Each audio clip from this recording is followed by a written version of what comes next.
Hello everyone. Today's video is about a topic I think is very important and often overlooked, not just within fitness and health, but in everyday life in general, and that is mental health.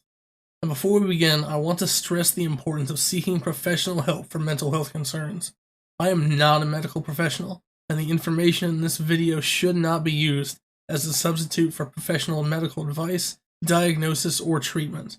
If you are struggling with mental health challenges, or have concerns about your fitness or nutrition journey, I encourage you to seek the support of a qualified mental health professional or medical provider. It's also important to remember that you are not alone.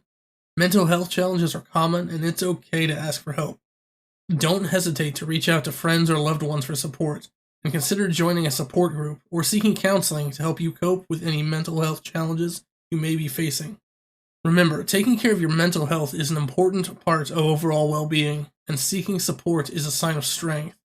So if you have any concerns or questions, please seek the advice of a qualified medical or mental health professional. With that said, let's dive into the video. I want to cover a few topics briefly, and then share my own experience as my mental health has progressed along this journey. Part 1. Mental health and fitness.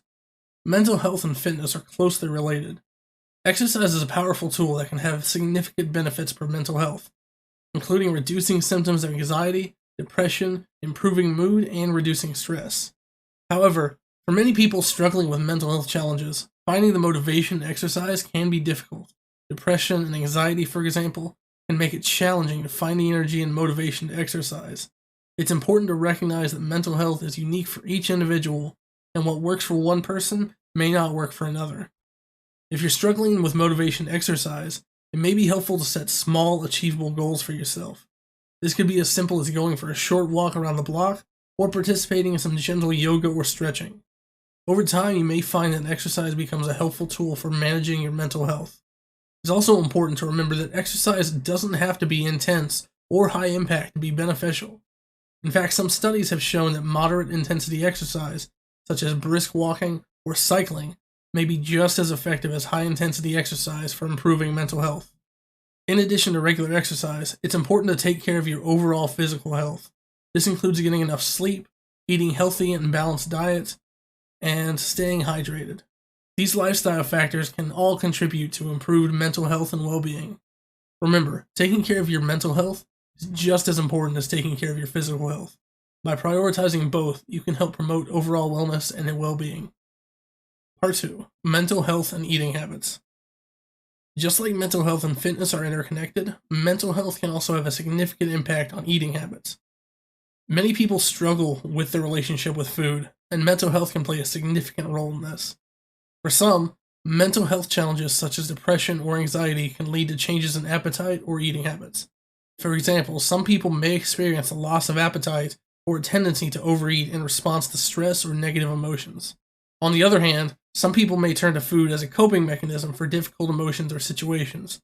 Emotional eating, or using food as a way to soothe or comfort oneself, is a common issue for many people struggling with mental health challenges. It's important to recognize that there is no right or wrong way to eat, and that everyone's relationship with food is unique. However, if you find that your mental health is impacting your eating habits in a negative way, there are steps you can take to promote healthier eating patterns. One important step is to practice mindfulness when it comes to eating. This means paying attention to your body's hunger and fullness signals, and eating when you're hungry and stopping when you're full. Mindful eating can also involve paying attention to the taste, texture, and enjoyment of the food you're eating, rather than just eating out of habit or emotional need. It's also important to avoid restrictive or fad diets, which can often lead to disordered eating patterns and can be detrimental to mental health.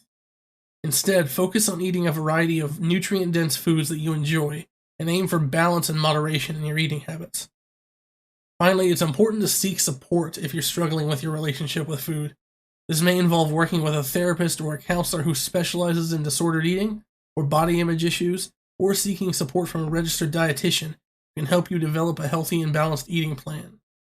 Remember, mental health and eating habits are deeply interconnected, and it's important to take care of both in order to promote overall wellness and well-being. Part 3. Taking care of your mental health. Taking care of your mental health is essential for overall well-being and can help prevent and manage mental health challenges. There are many different strategies you can use to prioritize your mental health, including practicing self-care. This can involve engaging in activities that you enjoy and that promote relaxation, such as taking a bath, meditating, or spending time in nature. Seeking support. Whether it's from friends, family members, or a mental health professional, seeking support can be a crucial part of maintaining good mental health. Practicing stress management. This can include techniques such as deep breathing, progressive muscle relaxation, or yoga to help reduce stress and promote relaxation.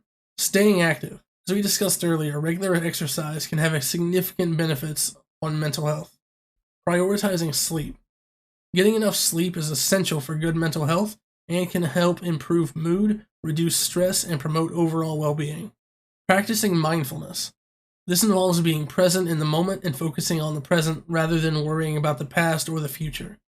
Mindfulness can help reduce stress and promote relaxation. Remember, mental health is unique to each individual, and what works for one person may not work for another. It's important to experiment with different strategy and find what works best for you. If you're struggling with your mental health, it's important to seek professional support, and this may involve working with a therapist, counselor, psychiatrist who can provide individualized treatment and support. By prioritizing your mental health and taking steps to care for yourself, you can improve your overall well-being and lead a more fulfilling and enjoyable life. In conclusion, mental health plays a significant role in both our fitness journey and our relationship with food. It's important to recognize that mental health challenges can impact our motivation to exercise, our ability to stick to healthy eating habits, and our overall well-being. However, there are many strategies we can use to take care of our mental health and promote healthy eating habits. By prioritizing self-care, seeking support, practicing stress management, staying active, prioritizing sleep, and practicing mindfulness, we can take steps to support our mental health and well-being. It's also important to remember that mental health challenges are common and nothing to be ashamed of. Seeking support from mental health professionals or reaching out to friends and loved ones for support can be a crucial part of managing mental health challenges and promoting overall wellness. And fitness and nutrition are important components of overall health, but they should never come at the expense of our mental health. By prioritizing both, we can achieve optimal well-being and lead fulfilling, healthy lives. Hopefully, this segment has provided you with a little bit of valuable information and strategies for supporting your mental health on your fitness and nutrition journey. At the beginning of my journey, when I was at my heaviest, I was battling daily with depression, and while I was never in a dark enough place to consider self-harm or anything worse, there were times that I would think to myself, maybe it wouldn't be so bad if I didn't wake up that next morning. And I would frequently weigh the pros and cons of trying to better myself or continuing the lifestyle that I was leading, knowing the harm that it could bring to myself or my loved ones. And there were several times that I would start a journey similar to the one I'm on right now, and after 1, maybe 2 weeks, I wouldn't see any improvement, so I would just give up and go right back to where I was. And as the days went by, the further I fell into the darkness, to the point where I didn't think I could come back. And it was when I was in that darkest point that my friends had reached out to me and urged me to reconsider the gym. And for the first several days, my overall mental health was not improving much. I still felt trapped within my own body, and while I still felt like I was in that darkness, I could feel myself slowly climbing out. Within a month, I was able to notice a little bit better improvements in my mental state and overall mood. It wasn't a drastic change, but I think the people around me could notice a difference in my demeanor and my overall mood. It was around the 3-month mark that I really noticed differences for myself. I no longer felt like I was trapped in the darkness. I could see a light at the end of the tunnel, and I was making my way for it. And by the 6-month mark, I was a completely different person. I was much happier, and that depression that I had been trapped in just 6 months prior was nearly gone. And that's continued all the way up until today. I'm much happier than I used to be, and overall in a better state, both mentally and physically. And then there were a few questions I wanted to answer that people had left me regarding this topic. When you don't really feel like working out, you can find yourself fighting an internal battle. Is there anything you do specifically to overcome those days when you don't feel like getting after it? And how has that internal battle, as well as this entire journey in general, impacted your mental health? So, I don't really have days like that anymore, But especially in the first couple months, I had several days where I felt like I didn't want to go at all. And really, the only thing I could do was just force myself to get up, convince myself, just get in there for 10 minutes at least. Just go get some type of movement, some type of exercise in. And that was pretty much how I dealt with those days. If you had had moments when you felt discouraged or even thought of giving up, what helped you push through? There have been several moments where I considered just giving up or skipping a day, but I know myself, and I know that if I let myself skip one day, it's a slippery slope of, oh, well, I skipped one day, what's a second day? And then it eventually becomes weeks, months, years that I haven't visited the gym. It's just a slippery slope that I've been through before, and I refuse to let myself fall down again. How did you let yourself get overweight? Hereditary, sadness, abuse, etc. So there's a lot of different things that factor. A lot of my family is overweight, but not quite to my extent. I was not abused, and I don't believe I have PTSD. But recently I actually started looking into why I might have these issues with how I eat.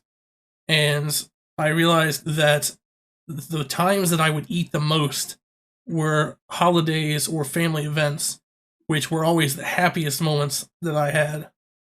And I think I subconsciously connected happiness and food and would try to reach that happiness through the food, which is a terrible way to go at it. But it's something that I'm currently working on and trying to separate the happiness from the food in my brain. The light bulb moment where you knew you had to lose weight. I've talked about this before, but whenever I really started feeling the limitations of my own body weight and size, that's when I knew something had to happen. I was feeling tired all the time. I could barely walk without getting out of breath, and I couldn't walk for very long distances anymore. And I had never been self-conscious about going out in public until I was getting near my heaviest, and I was finding myself almost embarrassed to go out to the store or just go out in public in general. And that, I guess, would be the light bulb moment where I knew I had to lose the weight, but it would still be several weeks before I ended up starting this journey. How has your sleep changed? So I wasn't sleeping horribly before this. I would sleep 5 to 7 hours.